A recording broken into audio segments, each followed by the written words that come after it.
So I put up this video on fast fashion, right? Got like 1 million views and a ton of really interesting comments. I thought a good follow-up would be to discuss slow fashion. So here's some tips on how you can build a wardrobe that lasts, shop more sustainably, and not support these shitty companies. One of the most important tips I can give you is having a plan for your wardrobe. You're going to spend a lot of money on clothing throughout your life, and you want to do it with a purpose. I find a lot of people throw out clothing or don't wear it because it doesn't make sense in their wardrobe. They don't have outfits for it. They don't know how to wear it.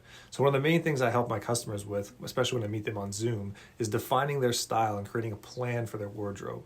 Now this involves a color palette that's great for you, the weight and seasonality of the fabric depending on where you live, the formality you need for your life. And then as you may have seen, we're all about the capsule wardrobe, so making sure all your pieces make sense together. The second tip I'll give you is about buying quality over quantity. You really don't need that many pieces in your wardrobe, so you really want to focus on the highest quality you can afford or find. One of the many problems with a $12 shirt in the first video is that it doesn't last. You wear it once or twice, you wash it, it shrinks, it falls apart. It's actually designed for you to have to replace it over and over again. The thing about quality menswear is it's built to last. The really good stuff actually gets better over time and can save you money in the long run. We see this example a lot with shoes. Let's say you buy a $200 pair of shoes from Aldo that's glued together. Well, they're going to last you a season, and you're going to have to replace them the next season. If you buy a $400 pair of shoes that's Goodyear welted, you can replace the soles. They'll be like brand new, and these things will last you over a decade. The same thing is true for tailoring. A good piece will have fabric on the inside so you can let it out. Let's say you put on a little weight.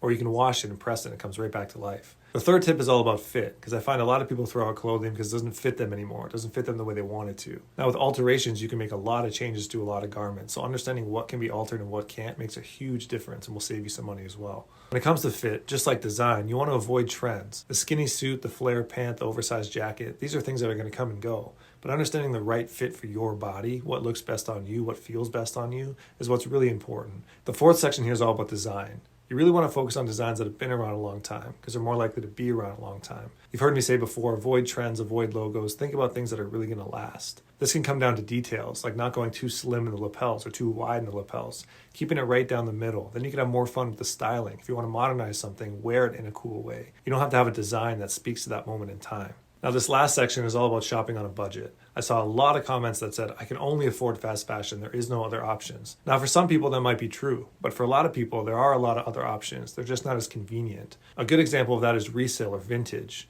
You can buy much higher quality clothing, much more unique clothing at a vintage store than you can at a store like H&M. And then if you know about fit and alterations and how to find classic designs, now you can really build a wardrobe. Now I know not everyone has access to great vintage stores, but anyone with a smartphone and an address can shop on eBay.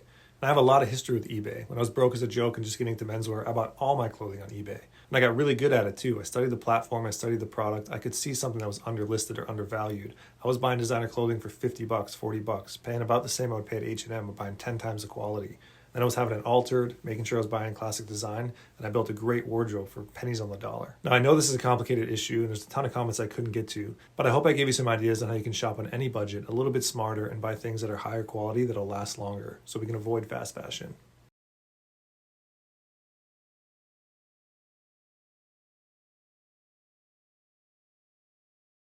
Back in the day, my eBay hustle was unmatched.